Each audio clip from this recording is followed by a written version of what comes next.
Hi guys! Naglalaro tayo ng Doors. Alam niyo na ba ito kala Ate Gia? And, syempre, ginaya ko lang. Yan. Nag-aarap lang ako ng kagrupo ko. Wala kasi akong kagrupo.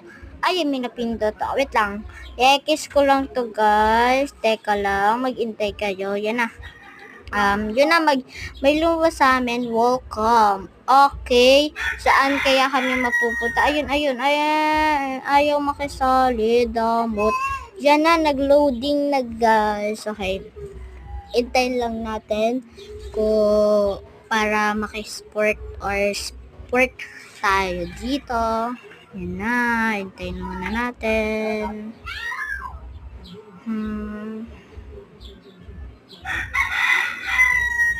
Tagal.